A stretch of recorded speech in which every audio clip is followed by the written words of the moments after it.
Au cours de son premier mandat, là, Donald Trump avait signé un décret, il venait tout juste d'entrer à la Maison-Blanche, c'était en janvier 2017, interdisant les voyages aux États-Unis aux citoyens de 7 pays à majorité musulmane. À l'époque, là, l'Irak, la Syrie, l'Iran, le Soudan, la Libye, la Somalie et le Yémen. L'interdiction avait été imposée du jour au lendemain, prenant les ressortissants de ces pays totalement au dépourvu. En quelques heures, les aéroports s'étaient remplis de voyageurs bloqués, pris en transit, sans billet de retour ni possibilité d'entrer aux États-Unis. In my first term, my powerful travel restrictions were one of our most successful policies. Pas vrai. Ça avait été un des moments les plus chaotiques et les plus déconcertants, non seulement de la jeune présidence Trump, mais de toutes celles que, de mémoire, nous, les correspondants à la Maison-Blanche, avions connues.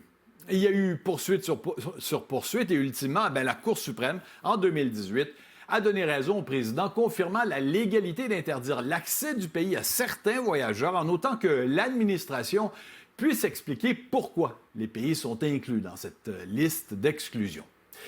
La leçon a été retenue. La deuxième présidence de Donald Trump, comme je vous l'ai souvent fait remarquer, est mieux préparée. Et c'est ce qu'on a pu voir avec le décret d'hier soir.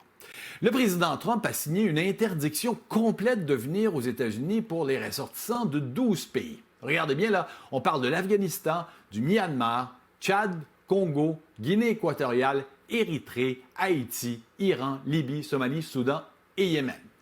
Les citoyens de 7 autres pays ne sont pas autorisés à immigrer de façon permanente ou à obtenir des visas touristiques ou étudiants. Alors, dans ce cas-là, on parle de Burundi, Cuba, Laos, Sierra Leone, Togo, Turkménistan et du Venezuela.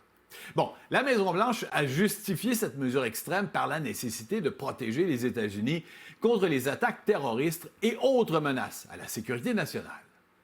The recent terror attack in Boulder, Colorado, has underscored the extreme dangers posed to our country by the entry of foreign nationals who are not properly vetted, as well as those who come here as temporary visitors and overstay their visas. We don't want them. Alors, vous venez de l'entendre, le président américain donne l'exemple de l'attentat au cocktail Molotov de dimanche au Colorado pour expliquer la nécessité d'une telle interdiction d'entrée aux États-Unis, sans même relever l'incohérence que le suspect dans cette agression vient d'Égypte, un pays qui ne fait pas partie des listes dévoilées hier. Je vous l'ai souvent dit, avec Donald Trump, on n'en est pas à une incohérence près. L'administration a apporté d'autres justifications à ces restrictions. Plusieurs de ces pays présentent, nous dit-on, des taux de dépassement de la durée de séjour autorisée des visas temporaires inacceptables.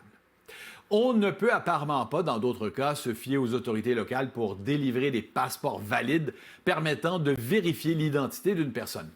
Haïti, le seul pays de l'hémisphère occidental à faire face à une interdiction totale, a été inclus parce qu'on affirme que des centaines de Haïtiens ont illégalement afflué aux États-Unis pendant l'administration Biden. Des centaines de milliers, non seulement des centaines. Dans le cas de l'Afghanistan, Donald Trump affirme que le pays manque une autorité centrale, compétente ou coopérative tout au moins pour délivrer des passeports ou des documents civils et ne dispose pas non plus de mesures de contrôle et de vérification appropriées. Pour ce qui est de l'Iran, l'administration républicaine considère qu'il s'agit d'un État commanditaire du terrorisme, ni plus ni moins. Encore une fois, ce qui est remarquable, ce sont les précautions prises et les précisions apportées pour légitimer ces mesures, des mesures aussi draconiennes. Les conclusions tirées s'appuient largement sur un rapport que le département de la sécurité intérieure émet annuellement sur les déplacements de visas de tourisme. Le fait que des visiteurs d'affaires ou des étudiants se présentent arrivent par voie aérienne, maritime, et on cible les pays où le pourcentage de ceux qui restent après l'expiration de leur visa est élevé. Very simply, we cannot have open migration from any country where we cannot safely and reliably vet and screen those who seek to enter the United States. Et pourtant, à aucun moment on ne semble prendre en considération que Haïti, par exemple, est rongé par la violence et frappé d'une grave crise humanitaire, ou encore que la Libye, le Soudan, le Yémen sont tous confrontés à des conflits civils permanents, là, où les violations des droits humains sont systématiques. Donald Trump a une obsession, l'immigration illégale.